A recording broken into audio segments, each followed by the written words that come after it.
Well, hello there, happy innovators. How are you guys doing today, huh? How's the week been going for you? I hope it's been going good.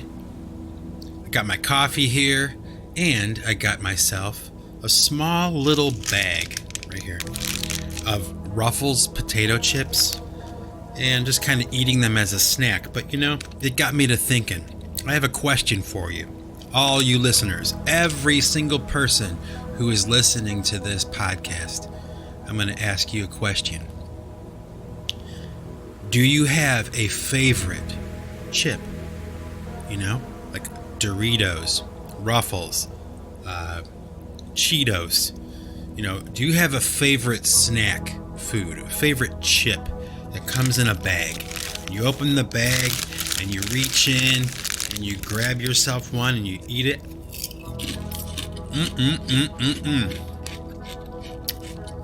For me, well, first of all, let me say, I know that it's rude to eat and talk at the same time, like to talk with your mouth full. But, hold on. But, in this circumstance, I can imagine that you'll forgive me, but, oh my gosh, I'm eating this bag of Ruffles. And, just like, I forget how great they are. There used to be a potato chip available in the American market a long time ago. These chips are so good. Okay, I'll put those down. Eat one more chip. But anyway, there used to be this chip in America. It was called O'Grady's Au Gratin. And they were these potato chips that were like Ruffles, but they were really thick. And they were covered with like cheese flavoring, Oh my gosh, those chips are good. Hang on, I'm going to wash them down with a little sip of coffee. Oh man. Anyway, I was talking about those O'Grady's Au Gratin potato chips. I used to love those things. I was like addicted to them when I was younger. Oh my gosh, they were so good. And then all of a sudden, one day, like poof, they were gone.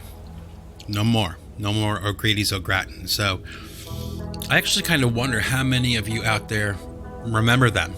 Am I the only person who ate them and maybe that's why they went out of business?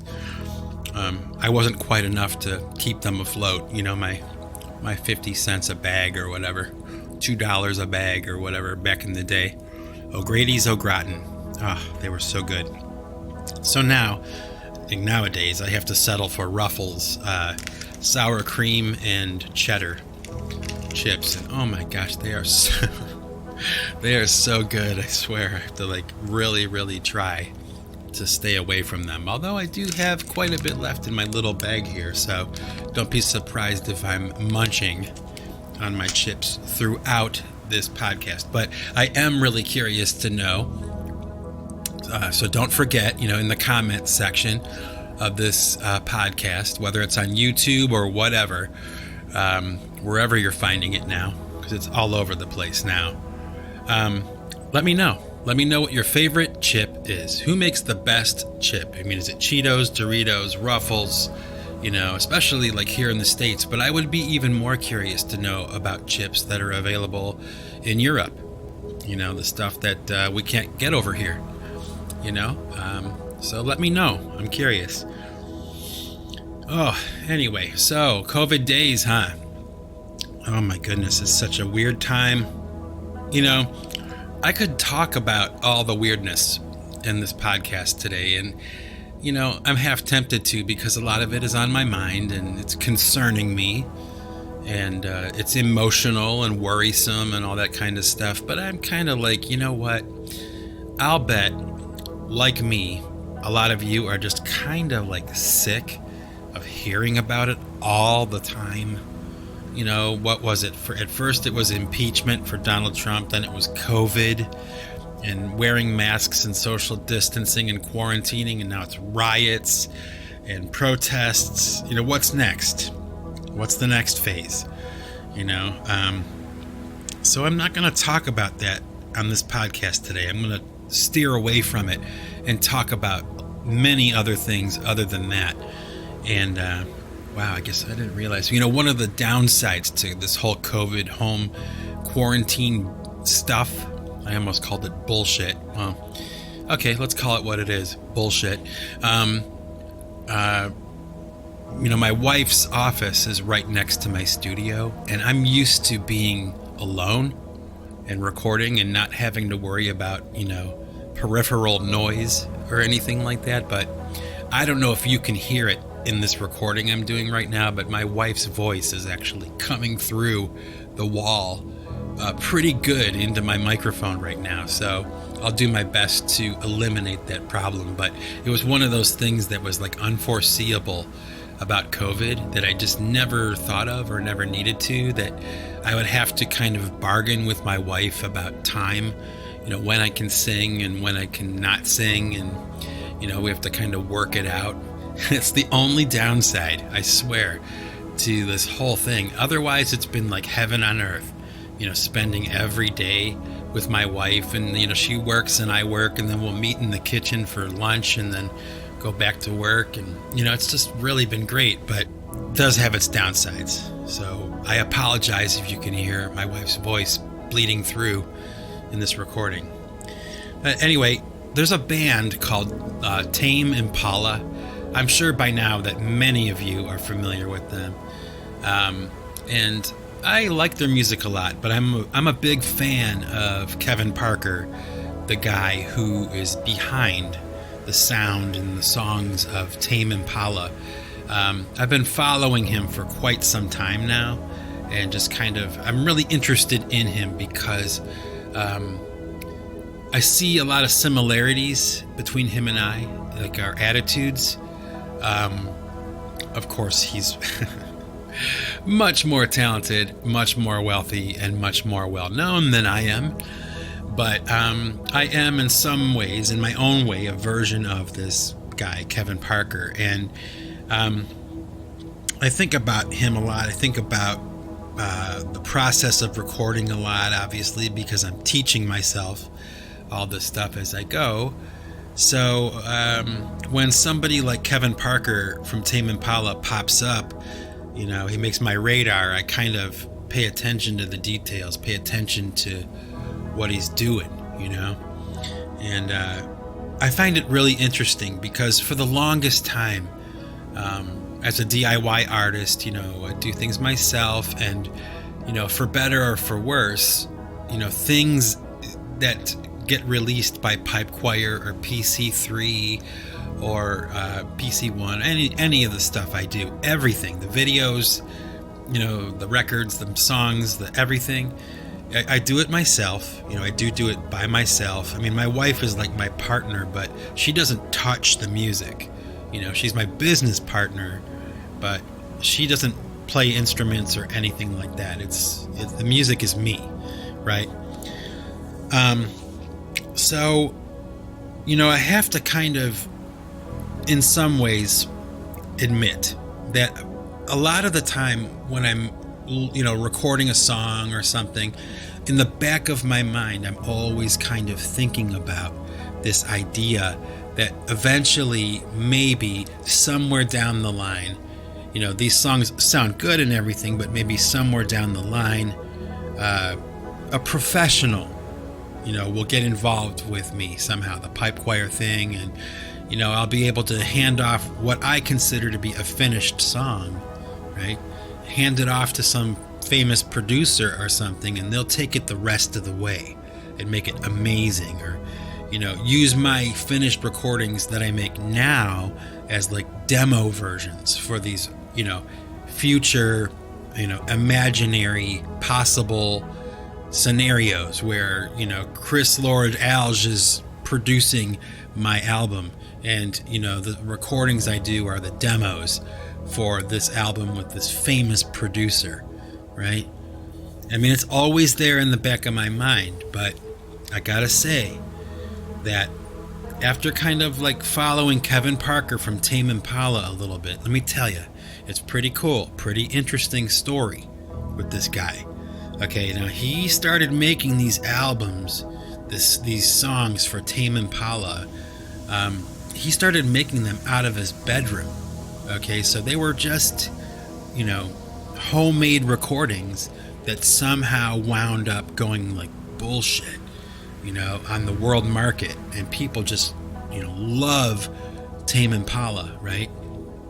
So, eventually Tame Impala, found so much success with like the first albums and stuff that they got a professional mixer, a professional person to get involved with his recording process to make the recordings sound more professional and polished the way that they should be, right? According to industry standards and things like that. But what I find interesting, okay, and this is the reason I'm bringing up Kevin Parker and all this stuff, okay, is because what wound up happening was after a couple albums, like doing it that way, where the process that Kevin Parker had established for himself was, slightly modified, slightly interrupted by this other person who was getting involved. He did it for like a couple albums that way or something, but then eventually he got rid of that guy and he went back right to what it was like, in the beginning, just him in a room with the equipment making the music.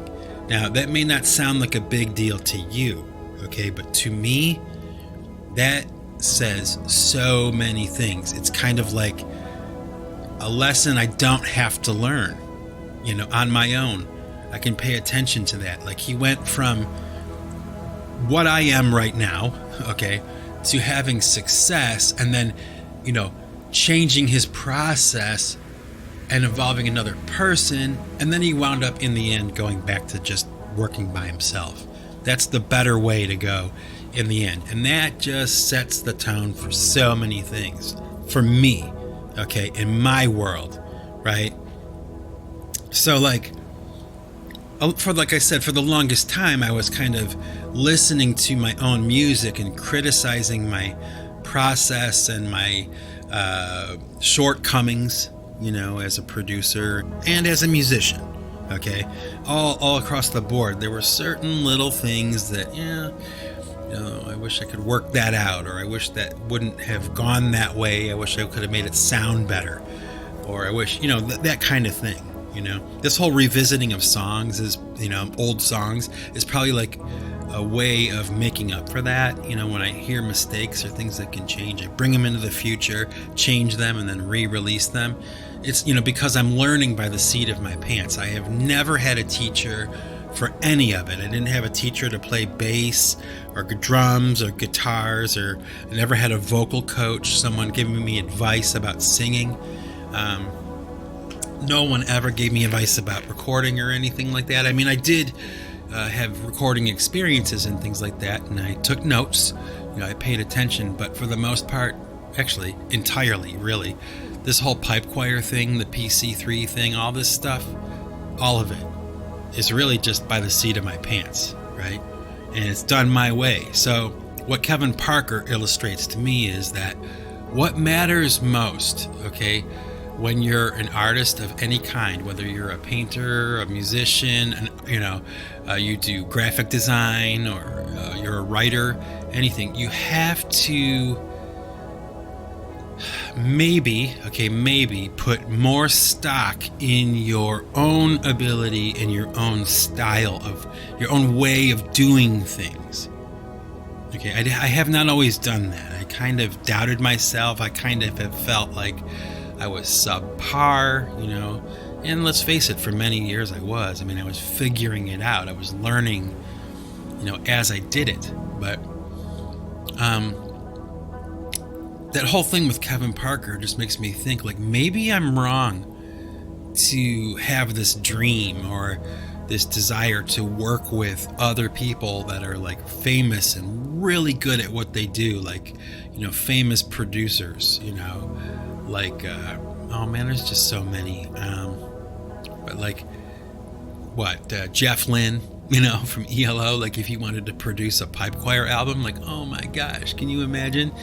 Like sitting in a studio all day with Jeff Lynne, or Alan Parsons or something crazy like that. I mean, I don't know. In my business, as much as that sounds crazy or like a dream, it's actually to a certain degree a possibility. Okay, that's how you have to look at it. Anything goes for a guy like me. I mean, there's no telling what the future might be like. But I've learned that I need to kind of forego those kinds of thoughts, because what really matters at the end of the day is that it's done my way. Like, that's what makes a pipe choir song a pipe choir song. It's not how magnificently it's produced, or how professionally it's done or something. It's that it comes from my hand. It is the work of my imagination and my hand. One person. Do you know what I'm talking about? I hope so. I hope I haven't lost you, because I'm kind of meandering a little bit, but you have to kind of forgive me. I haven't thought it all through completely before I started talking. I just kind of felt it, and it was something I wanted to talk about.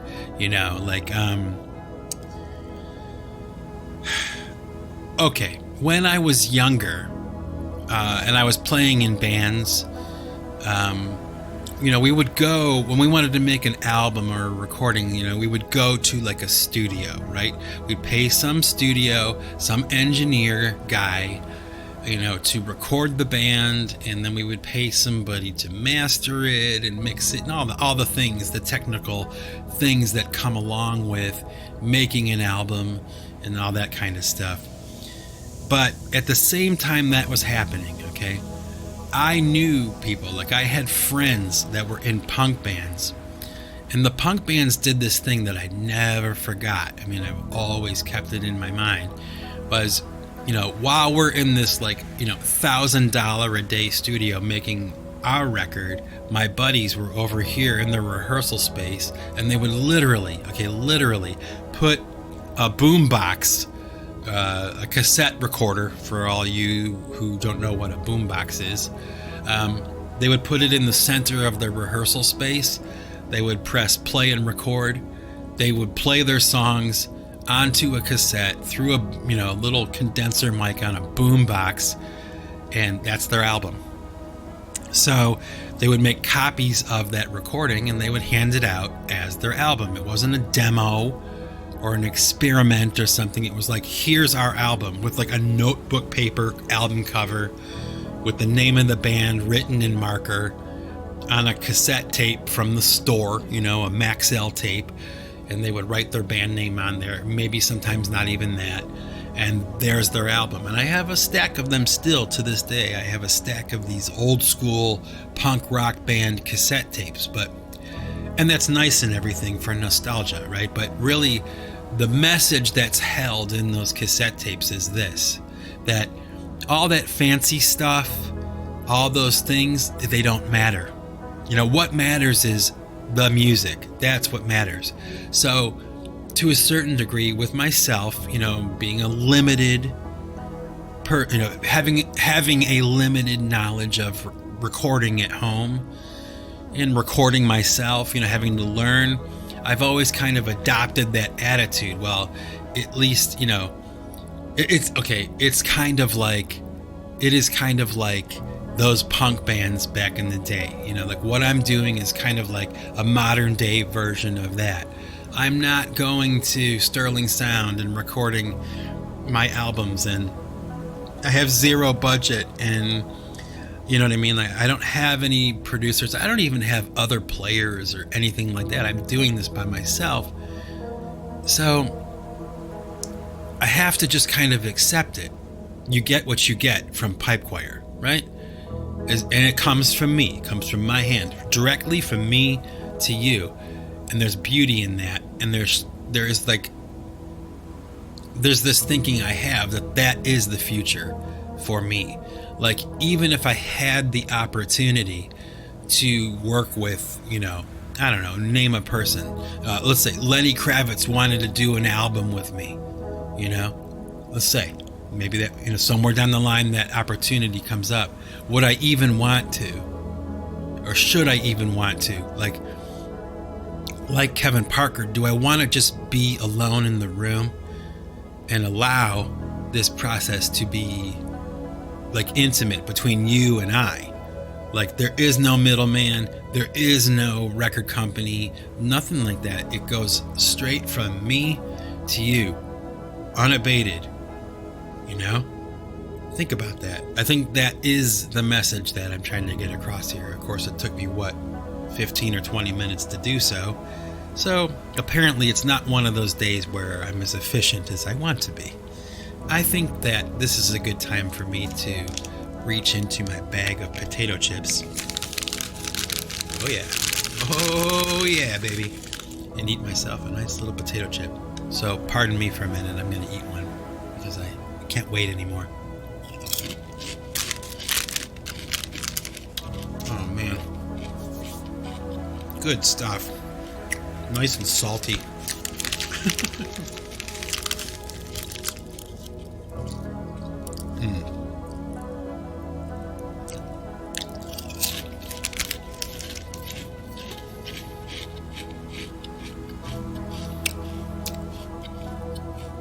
I'm still chewing. All right, that's good. Gotta love potato chips. Wash it down with a little bit of coffee. Hang on. All right. So anyway, back to this idea I was talking about doing everything myself, and like even if I had the opportunity to, have an album I make produced by some famous person or something like that, would I even want to? At this point, I would say no. I'm going to take the Kevin Parker route. Just do it yourself. Do it the way I'm doing it. And maybe that is what the magic is of something like Pipe Choir or even Tame Impala, is that it's being done by one person. It's coming from the mind and the creativity of one person directly to the audience. There's no marketing scheme or anything like that. So, I gotta tell you that, I started releasing new material back in April. This new album, this new collection of songs that I'm releasing for Pipe Choir. And, I gotta tell you, I had like a plan, as far as the songs, the running order of the album. Like I had this vague idea of like, this is song number 1, song number 2, song number 3. But I gotta tell you, this strange thing has been happening ever since I started releasing this music. Now, I started writing for this album probably about a year ago, maybe even more than a year ago, more like a year and a half ago. Okay. And I had these songs that were finished and done, and I knew they were going to be on the new album, and I was excited about it. But as I started to release new material, every time I would release a new song, a new idea would come into my mind, usually connected somehow with that song. It's hard to explain it without giving you specific examples, but I can't really do that yet because it'll make much more sense later on when I revisit this topic. But this album, what's happening basically is this album is writing itself as I go. Like, track number 3 was not supposed to be an ode to the spirit, but that's what happened. See, that wasn't the plan, but that's what happened. And A Broken Table wasn't supposed to be, song number 5, but that's what wound up happening. It's writing itself. It's the song order, the songs themselves. I mean, I had another song in mind to be released in place of Sister Wind. Okay? I recorded it a year ago, and it was done, and I knew that was the song that I wanted, but something was kind of telling me, go back and redo Sister Wind. Don't forget. I even made notes to myself because I remember stuff like that, or I get ideas like that and I forget, you know? So I recorded myself saying to me, do not forget to record Sister Wind. Like, redo it, revisit it. And I did, and it took me, honestly, I swear to you, it took me like 2 or 3 days to complete it. I mean, it was amazing because I had already written the song, so I knew how it went. I knew the lyrics. I knew, you know, the verses and the chorus and all that stuff. I knew what drum beat I wanted. I knew what the guitars would be doing. And what I'll do is, at the end of this podcast, I will share with you the demo version of Sister Wind that I did like way back in 2004. Okay? Like when I first wrote the song. And I gotta tell you, it's mildly embarrassing, okay, to play it. But I think it's good to show you, to demonstrate to you exactly how much growth had taken place from the time I wrote it until last week when I released the song, the finished version of the song, the updated version of the song.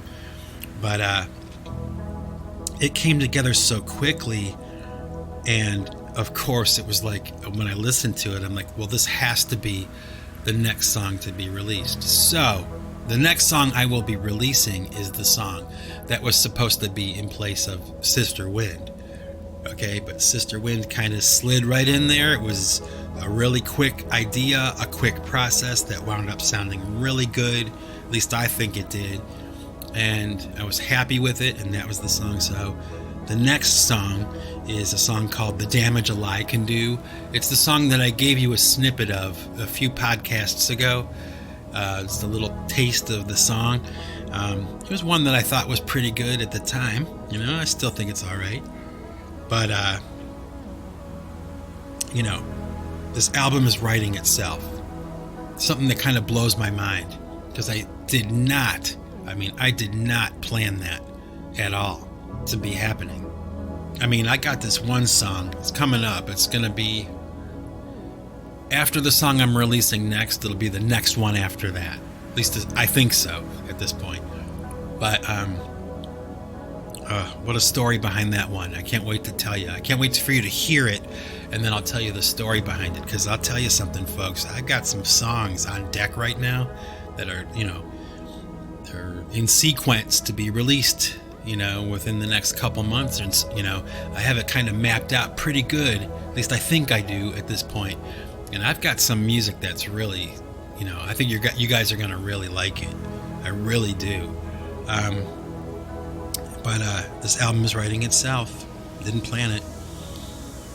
You know, I was listening to, you know, my songs. I go back from time to time, especially when I release a new song. I like to go back to the beginning of the album and listen to it all the way through, up until the point where I'm leaving off, you know. And I was listening to it the other night, and I was sitting there thinking to myself, well, I was thinking a lot of things, but what I was thinking to myself mostly was, you know, I've never had a very good sound system to listen to music through. Like it may sound strange, like for somebody who's devoted their life to making music, I never really had the money or the inclination to go out and buy a great stereo system, like to listen to my music through, you know? Like I've never had the opportunity really to listen to pipe choir music through, you know, $1,000 speakers, you know, like perfect sibilance and, you know, EQ, and have it just be like, you know, the crispest, cleanest sound. I've never heard it that way. I have always heard my music through headphones or, you know, really cheap speakers, you know? And I wonder what that would be like. Like, do any of my listeners out there have a really good stereo system to listen to music through? Top shelf. I'm talking like really good, really, really nice stereo equipment. And if you do, okay, have you ever listened to any of my music through it? And if you have, how does it sound? I mean, is it horrible, or is it actually pretty good? Maybe if you're kind enough, you will mention it in the comments for me. I'm kind of curious. It's a little bit weird of a request, I understand, but I don't know. There are a lot of different people listening to this podcast right now, and unfortunately, I don't have the opportunity to talk to you or meet you all, but I can ask questions, right? And maybe you will provide me with an answer. So, oh boy. I've been thinking about it. It's like I'm a little bit slow today and a little bit disorganized and all that kind of stuff. And I think it's because last night, which was Thursday night, oh my goodness, I stayed up all night long working on this song.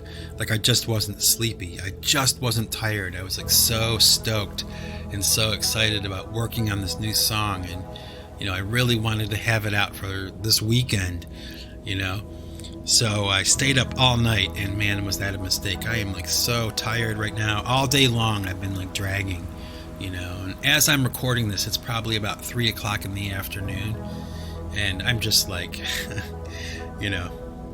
going cross-eyed here. I'm like so tired and just kind of dragging. So bear with me, forgive me, Anyway, so I was talking about how I was listening to my music, and I go back when I release a new song. I'll go back to the beginning. I'll pick like a Friday night or something, and I'll cue it up, and I'll sit down and I'll listen all the way through. Just how does it sound so far? How is this album, this collection of songs, like how is it working out?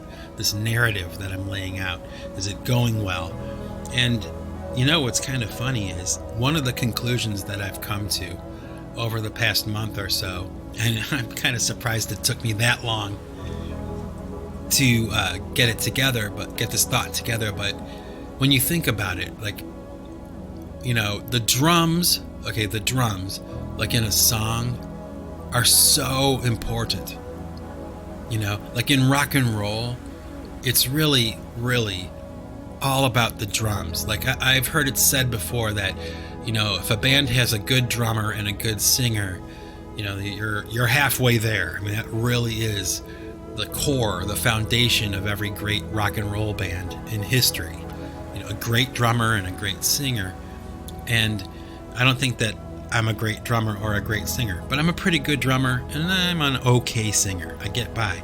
But think about that idea. Like when you think about best songs, the ones that groove, AC/DC, right? Or Led Zeppelin.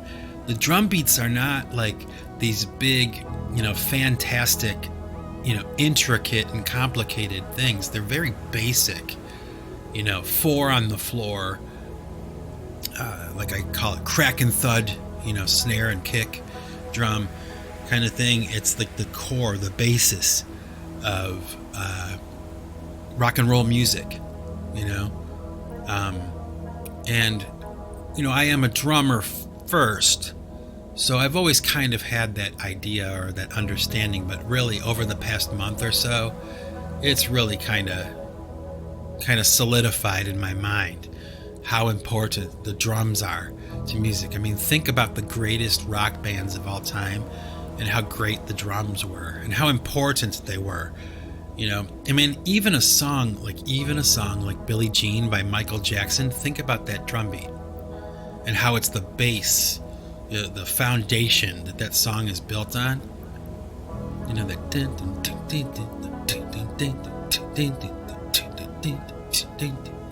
Right?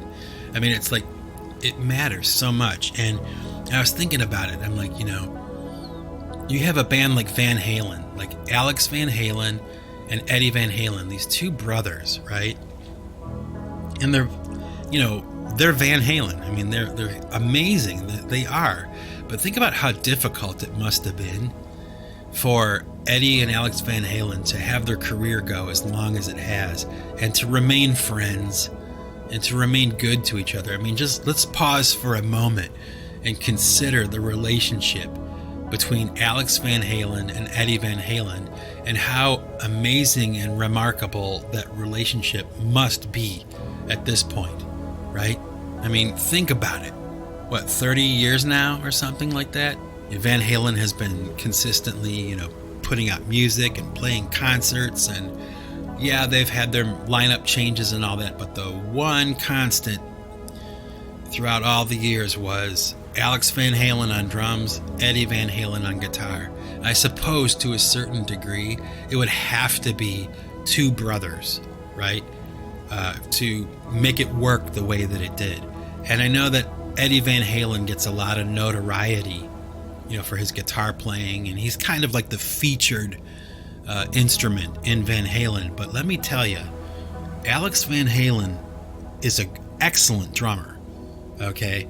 And not just because of like the beats that he played and the classic songs that he played on, but his drum sound. He was like Bonham in that sense, where his drum sound is so nuanced and so particular to him that even people who aren't drummers can listen to a Van Halen song, like the first 4 bars of the song, and they know right away it's Van Halen because they have their own sound. And Alex Van Halen has his own sound, and it's not something that's lost on me. I think about that kind of stuff because, I have brothers too, and they played instruments and we jammed together, but not like that, not something that lasted. So think about that. Isn't that amazing? They're still going too. There's no end in sight, really, and it's been going for so long. That relationship between those two guys has to be just amazing. Like the stories they can tell, wow. Does it matter? Is it important information? No, not really. But, this is not a podcast that is concerned with, talking about things that are only like really important or significant or something, right? Just my thoughts, the things I think about, like what that relationship must be like. So, while it might not be of the utmost significance to my happy innovators, this relationship between Eddie and Alex Van Halen and all that kind of stuff, it is to me. It's the kind of stuff I think about. Wow. I haven't even gotten through like half of the talking points that I wanted to talk about today. So I'm probably going to step off now. I'm probably going to cut this one off and I'll pick it up in another podcast because I have so much stuff that I wanted to talk about. But I'm running out of time here. So I will say this, stay tuned, till after the podcast if you want to hear the original version of Sister Wind that I recorded.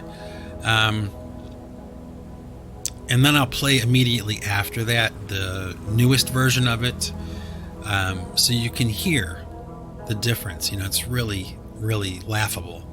I'm kind of reluctant to share the demo version or the original version of Sister Wind with you because it's that bad. It was recorded in like 2004 when I had absolutely no idea of like how to mic a drum set or anything like that. None of that technical stuff. I mean, I knew how to drum, I knew the instrument, but I didn't know anything about engineering in the studio. So it's maybe an interesting exercise for you, an interesting opportunity to listen to the original recording against the latest recording, which has all the things that I've learned how to do over the past 15 or 20 years. So stay tuned for that after the podcast is over. I will be releasing a podcast very soon. And you know what? I gotta tell you this, folks. I gotta say this before I forget. I want you to know that if you follow me on YouTube, okay, I'm going to be releasing instrumental versions of all of the songs that I've released thus far for the new album, TLMS. The title is yet to be announced, but the initials are there, TLMS. But I will be releasing in bulk, instrumental video versions of these songs. So, Like I said, if you follow me on YouTube, that's where you're finding me and you're watching or listening to the podcast or whatever. Just know that when you get the notifications, they're not going to be new songs. They're going to be instrumental versions of the songs. And you'll be able to tell by the thumbnail and the artwork and the title, of course, that they are instrumental versions. I just wanted to give you a heads up about it so that when you get those notifications or when you come to my YouTube channel, you'll understand that, yes, I am releasing a bunch of new songs or new pieces of music, I should say, but they are only the instrumental versions of the already released new songs that I've done. Okay? Got it? Cool? All right. And so, my happy innovators, ladies and gentlemen, all of you, I hope you're doing well. I hope you have a great weekend. And stay tuned, folks, because I have a new song being released this weekend. I have, of course, like I mentioned, the instrumental versions of all the songs thus far. And I was happy to give you a new podcast. You got a whole bunch of content coming from the Pipe Choir war chest. I got a lot of stuff coming your way this weekend. It's going to be a busy weekend and maybe into next week. So until next time, folks, remember this. If you want to keep what you've got to give it away. Take it easy.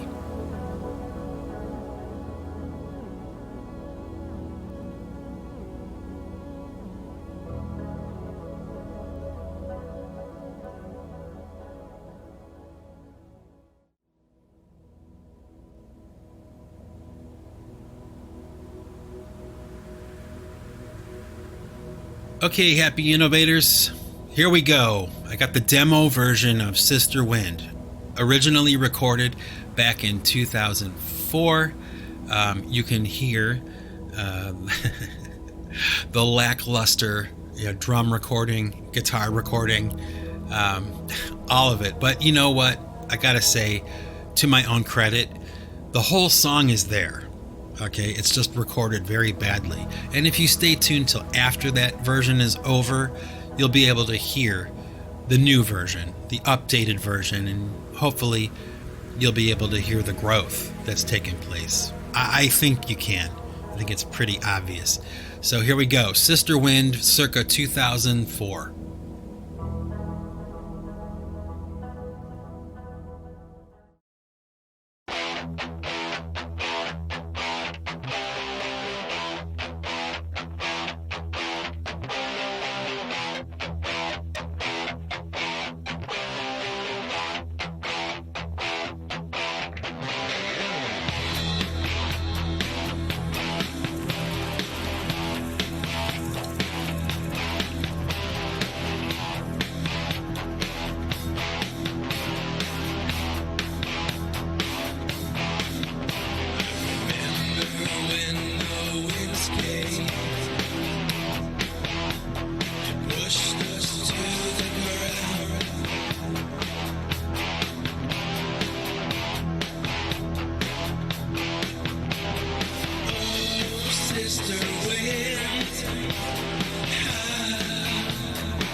Okay, ladies and gents, so you heard the demo version of Sister Wind. Like I said, I was reluctant to share it because it's really, pseudo embarrassing. Okay, but the good news is now you get to hear the updated version, the modern version, the polished version of Sister Wind, and you can hear a difference. Or hopefully you'll be able to hear the difference in just the quality of the sounds and the mix and the production and everything. Same song, same words, same structure, same arrangement. The only difference is one was recorded when I didn't have any idea what I was doing, and one is recorded, this one you're about to hear, is recorded with all of the knowledge, the synthesis of all the things I've learned coming out in one song, one production. You get to hear it. So hope you like it. Have a good weekend. Be good to yourselves. And I promise you, I will be talking to you soon. And remember, I will be releasing in bulk the instrumental versions of these songs, the new songs. So if you want to ignore those notifications, just so you know, it's coming down the pike probably this week. So peace out, everybody. Take care, and I'll talk to you soon. Hope you enjoy the music. Take it easy.